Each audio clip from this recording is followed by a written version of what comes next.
what really happened is we were like, we're going to show the movie, and the studio was like, no, you're going to show 20 minutes. So we're like, no, we're going to show the movie. And they're like, it's not done. Anyone who works with me, I love that. it's like drinking through a fire hose. You're like, wow. You said that Ryan, actually, your husband Ryan Reynolds, wrote part of that rooftop scene. Is that true? Yeah, that's, I mean... Blake Lively is at the center of a fiery legal battle that could destroy her career. Accused of manipulating her latest film's production, she's clashing with director Justin Baldoni in a war for control. Who's telling the truth? And who's sinking in Hollywood's ruthless spotlight for a couple of seconds? Are you ready to witness the potential downfall of Blake Lively? She's caught in a colossal legal showdown with director Justin Baldoni, and the stakes couldn't be higher. If these explosive accusations are true, it could spell the end of her Hollywood reign. It all seemed innocent at first, an adaptation of the best-selling novel It Ends With Us, a Colleen Hoover book known for its raw depiction of domestic turmoil. Fans were excited, especially when Blake Lively signed on for the lead role. The author's fanbase is massive, and the movie already had a built-in audience eager to see these difficult topics addressed on screen. But from the moment filming began, Lively made headlines for marketing the project as if it were a fun, floral rom-com rather than a serious story about dark relationship struggles. She promoted her hair care line, her alcohol brand, and her designer jeans while discussing the film, leading fans to wonder if she even understood the novel's core themes. Before long,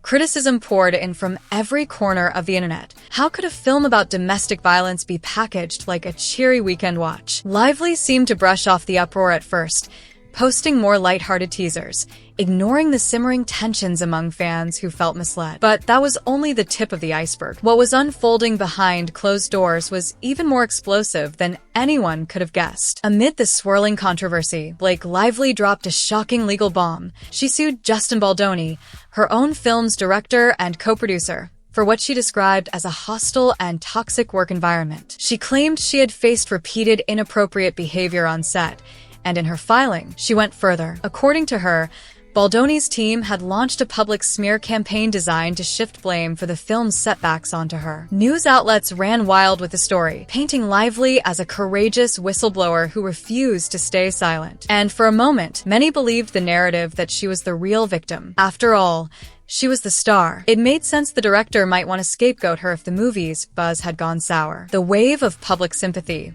was immediate, but that wasn't the whole story. Even as Lively's lawsuit circulated, rumors started surfacing from the Baldoni camp. They whispered that the allegations weren't just exaggerated, they were downright fabricated. According to Baldoni, he was the one being railroaded, and he had receipts to prove it. Within days, Baldoni struck back. He countersued Blake Lively for an eye-popping sum of his own, claiming defamation and intentional interference with his business. He insisted no one on his team had orchestrated any smear campaign and that, in fact, Lively was the puppet master pulling the strings. According to him, she had seized creative control the moment she stepped on set, despite her original contract specifying she was only an actress with an executive producer vanity credit. The countersuit detailed how Lively allegedly replaced the entire wardrobe to fit her personal vision, racking up $500,000 in unexpected costs. She also brought in her own editor, someone who had only worked on music videos, and demanded they reshape the entire movie. Then came the most jaw-dropping claim. Lively had taken a hard drive with an unfinished cut of the film and screened it at a massive book event,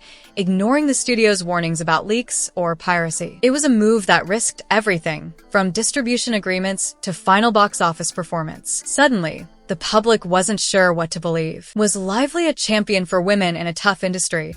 Or was Baldoni a victim of her alleged power grabs? Even more confusing, fans wondered why an actress of Lively's standing would go to such lengths to strong-arm the production. The situation only grew more complicated when the fight spilled over into a courtroom circus. As depositions began, Lively's legal team requested something dramatic: a gag order. They wanted Justin Baldoni's attorney to quit leaking documents, sharing interviews, and feeding the press. Lively insisted she was being tried in the court of public opinion, that every new piece of evidence spun in the media was part of a campaign to ruin her name. But the judge wasn't having it. Federal courts rarely grant gag orders, particularly in high-profile cases where the public has a strong interest. The request was flatly denied, And from that moment on, the balance of power shifted. Baldoni's attorney went on the offensive, releasing evidence in carefully orchestrated waves. Text messages, emails, even behind-the-scenes footage that seemed to show Lively calling shots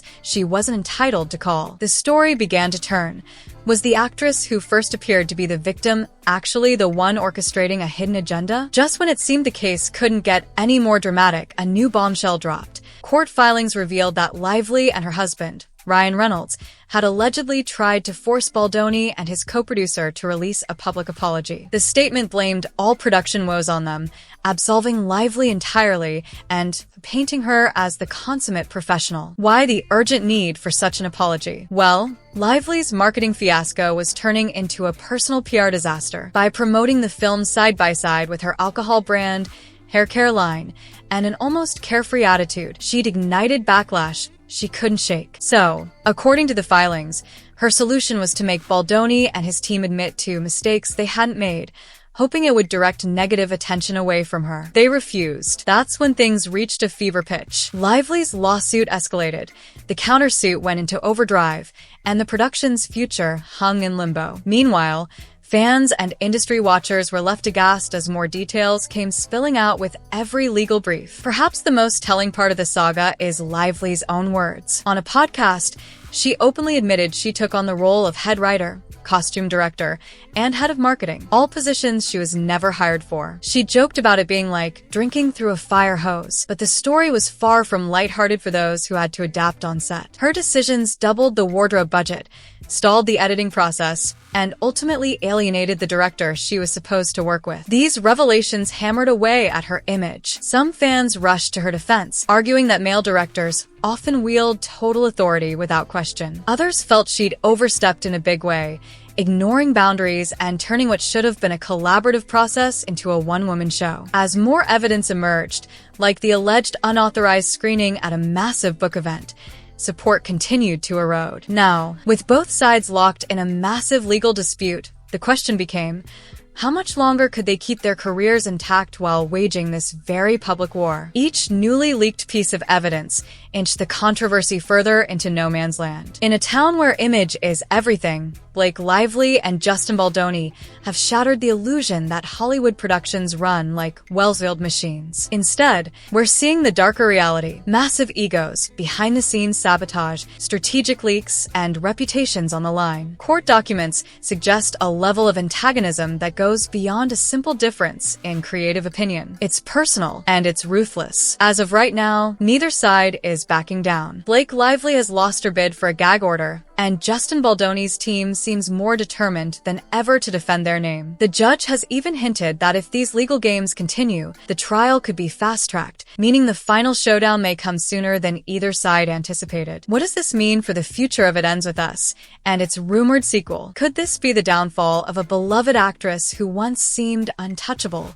Or will Justin Baldoni pay the ultimate price for calling her out? One thing's for sure, whatever the result, the fallout could leave a permanent dent in both careers and possibly shape how Hollywood handles power struggles moving forward. Is this the final curtain call for Blake Lively's Hollywood reign? Or will she come out on top, stronger than ever? The legal war rages on, and only time will tell who walks away victorious. For now, all we can do is watch, wait, and brace ourselves. Because in an industry built on image, one misstep, even by an A-lister, can send your entire empire crumbling to the ground. And that, my friends, is where we'll leave it. Let me know your thoughts on this ever-evolving saga in the comments. Don't forget to hit that like button, subscribe, and turn on notifications so you won't miss a single update on this high-stakes showdown. Stay tuned, because if we've learned anything, it's that there's always another twist waiting just around the corner.